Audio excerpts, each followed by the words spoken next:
Hello everyone, you're watching Let's Talk About Prepping. I'm Tyler, your host, and in this video I'm just going to talk a little bit about worm tea, or leachate, if you will.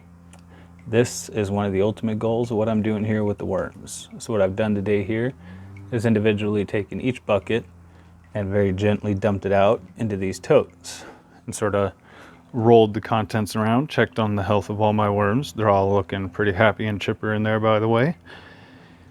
And sort of pinched out all the centipedes I could find. Centipedes are a natural predator and parasite of worms, and they just love hanging in there, sort of latching onto a worm, inserting a little bit of toxin, and eating on them. So obviously, you don't want that. They're gonna get in through the holes, the drainage holes. They'll come in with the leaves as eggs and things like that. And it's your job to keep them from eating up your worms. And I got slugs. I don't think that they're dangerous to the worms themselves, but nobody wants a slug in their garden. I'm just gonna go chuck them over the fence. But there's two purposes to having the worms. The first one is this worm tea, or leachate, which is, as you may have guessed, worm pee and worm poo that's been picked up by water. Now, the ultimate end goal of permaculture is turning organic matter and carbon matter into actual soil. And these guys have produced a lot of really great soil. I could probably just take these buckets and plant things in them and just have some really rich soil. But there's also still a lot of carbon matter, like leaves and sticks, in there. So what I'm going to do is keep feeding them organic matter, like these cucumbers that I shredded up just for my worms, and they're just going to keep enriching that carbon matter.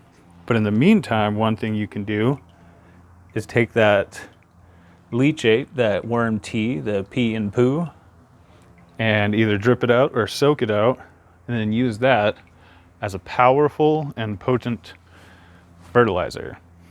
It's got everything a young plant needs, all the electrolytes.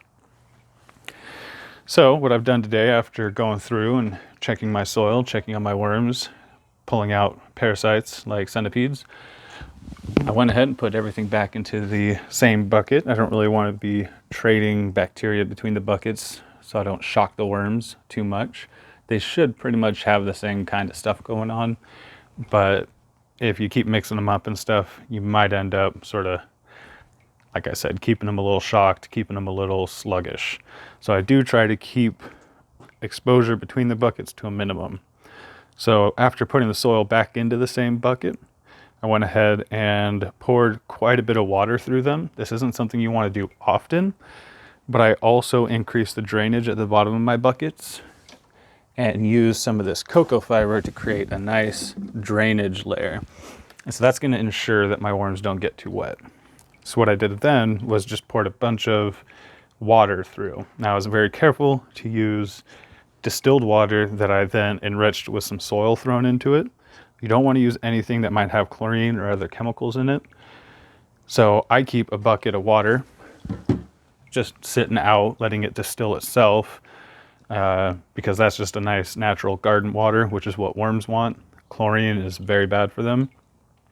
So I went ahead and poured garden water through each bucket, a few gallons per.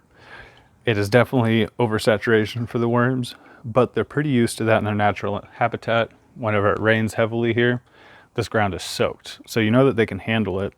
So what I did is went ahead and rinsed some water right through there. They're still dripping out, and everything down there is fresh water that's rinsed through and pulled out pretty much anything soluble in that soil, or a lot of it. So when these are done dripping out, I'm going to collect all that water, everything that's down in there, and feed it to my garden, because it's full of organic nutrients, nitrogen, pretty much everything that you might expect from compost. So every month or two, I can do this to each bucket and soak out a lot of the product that the worms have been producing. That's going to allow me to put the buckets back into rotation, add some more food for those worms to get them back up to speed, let them go back to work producing more of those nutrients. I'd say each of these buckets, maybe after 2 or 3 more months, are probably going to have all of their carbon properly composted in with the organic matter that I'll be adding. And I'll probably be ready to lure the worms out of the dirt itself and into a brand new home, and have these buckets pretty much full of soil that didn't exist in that form just a couple months before now. So this is a pretty successful day for me. This is my first leachate harvest. So I'm pretty excited to see what these few buckets have produced for me. Anyways, hope that's interesting. Probably do a separate video whenever I actually gather this leachate into a bucket and use it. So hang around for that later. Anyways, hope you're all doing well out there, and everybody stay safe.